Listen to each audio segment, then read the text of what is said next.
Hi everyone. I said I was going to be doing some of my friends games as well. So I'm going to do a game from the same match against IC now.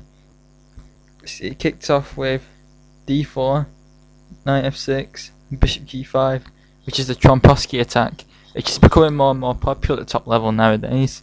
And it's very good at club level because people don't have as much time to prepare, so they mainly focus on 2c4. Now Nathan played down the main line with knight e4, bishop f4, and d5, which solidifies the strong knight on e4. This line also means that white can't take the knight on f6, which would remove the control of e4, and then white could get a strong pawn centre, although black would have the bishop pair. White now played e3. Black played e6, which looks a little bit suspect showing in the bishop. Maybe better would have been bishop f5, knight f3, e6. See, the bishop's outside the pawn chain now, so it's much more active this, and it's close to equality. e6, bishop d3, knight f6, knight d2, c5, it's a good move, c3. And here, is c4 any good? Let's see. Bishop c2, knight c6. Because black can maybe get some good queenside counterplay here, but it does take the pressure off white's centre, so it might not be that good. Back to the game. Knight gf3, bishop d6, get rid of that active bishop. But here white decides to take on c5, releasing the central tension. And this move gets rid of a centre pawn for a bishop's pawn. So it leaves black with potentially better central control. But it's good as well. Both sides castle short. Queen c2, maybe preferring bishop g5. Obviously you can take and then take an h7. So black decided to alleviate some of that pressure with h6, threatening the bishop comes to g5. Now white played e4, breaking through and trying to break through in the centre. Maybe play e5 and kick the knight away. And then I think black maybe should have took here. With d takes e4, knight takes e4, knight takes e4, bishop takes e4, then queen f6, hitting the bishop on f4, and black's probably only slightly worse here after bishop g3, and then get the open file with rook d8. Black's got quite an active position here, although white's slightly better. Instead black played knight h5, which is also quite good, kicks the bishop back. It drops back to e3, and then there's an exchange, which doubles and isolates white's pawns, although e pawn can always take a d5, but then still a nasty isolated pawn on e3.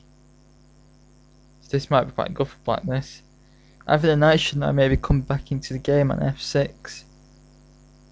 But instead he plays queen b6, which automatically hits the weakness on e3. And here white actually decides to sacrifice the e3 pawn, which we'll see is quite a good dynamic option,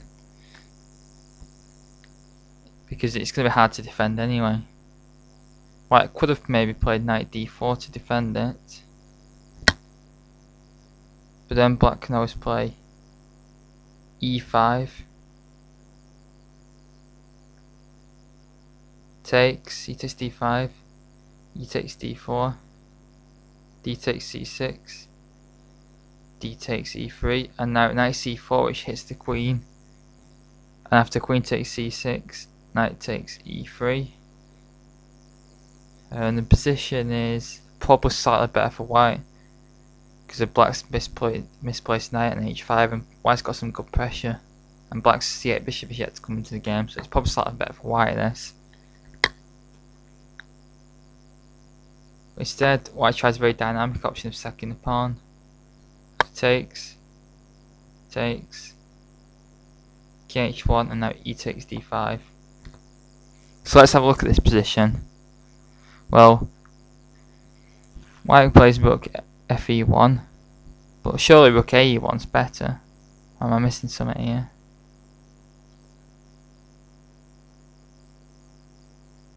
Rook a8, that's got to be better at bringing a new piece into the game, but instead the f-rook came in. And white has got compensation for the pawn because now he's getting a tempo on black's queen. He's got more active pieces, and he's probably done his pawn stack to take advantage of black's misplaced knight on h5. It looks quite a good pawn stack this, but maybe not totally sound. Houdini's giving a half a pawn advantage to black, which suggests that white doesn't really have full compensation. Queen c5, knight e5. Now, should black have took here? Let's have a look. Knight takes e5. Rook takes e5. Knight f4, strong square for the knight. Knight b3. Queen c7. And rook ae1. And yeah, bishop e6, neutralize some of that pressure. White's got some compensation here. I'd say black's got an IQP as well, but black's knight in f4 is pretty strong. Black's got chances here as well.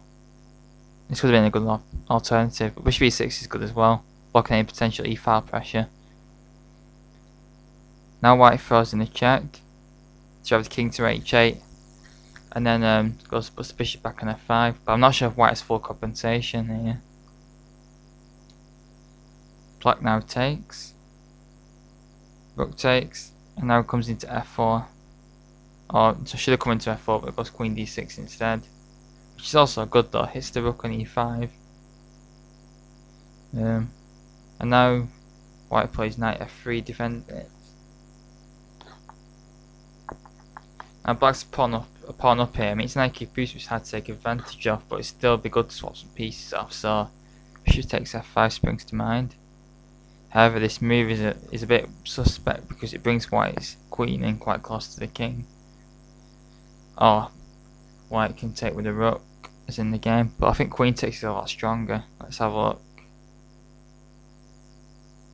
Queen takes f5. Knight f6. Rook ae1. But because of the knight in f6, black can always challenge the e8 square. That's the problem. So let's have a look. Rook, but it's not given here. Let's see what it's not given. Rook takes e8. Knight takes e8. Queen c8. Also, on white's winning the pawn back here with advantage. So queen takes f5 would have given white a lot more compensation. Instead came rook takes f5. g6.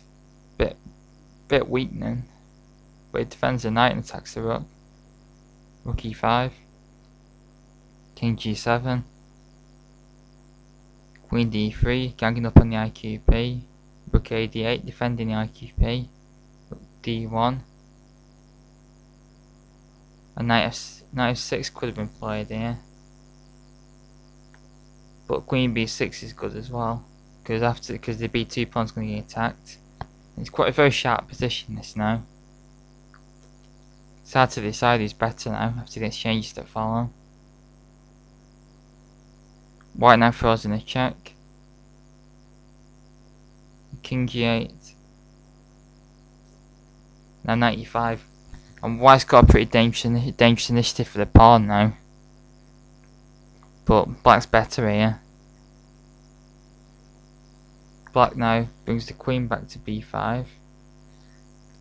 But what I was wondering is grabbing the a2 pawn a disaster? Because then black could be 2 pawns up. with an outside passed A pawn. Let's see. Knight G4, attacking H6. The move given here actually still let A6 drop and play Rook E8. So let's see. Takes. King H7. Knight back to G4. And now there is Queen E2. And now maybe black's threatening Queen E1 check, simplifying. So white press white Rook G1. And now B5 with a clear advantage to black. White's not really got any compensation for pawn here. Black's got as much play as white and he's a pawn up, and the A pawn might start rolling soon. So this would have been good.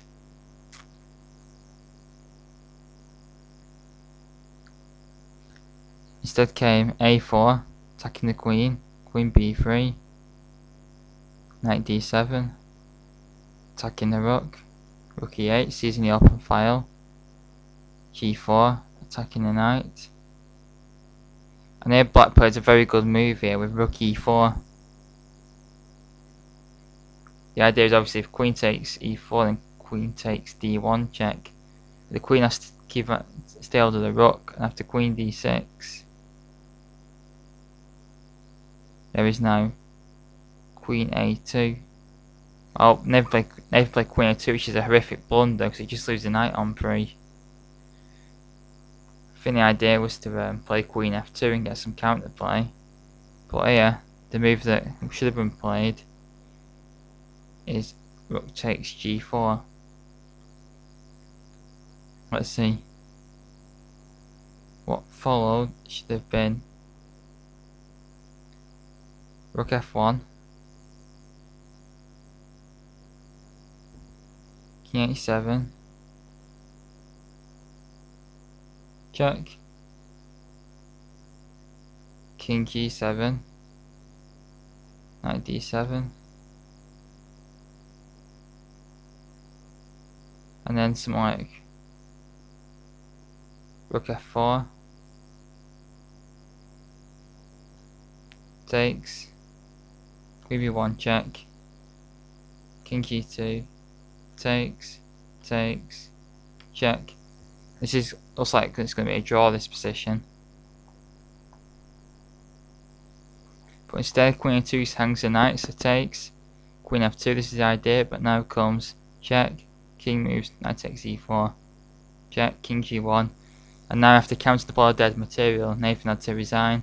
It's a shame that he played a good game then against a much higher rated opponents and should have got a draw, but it's just that blunder at the end, and he was probably in time pressure as well. So anyway, please leave any comments or thoughts, and thanks very much.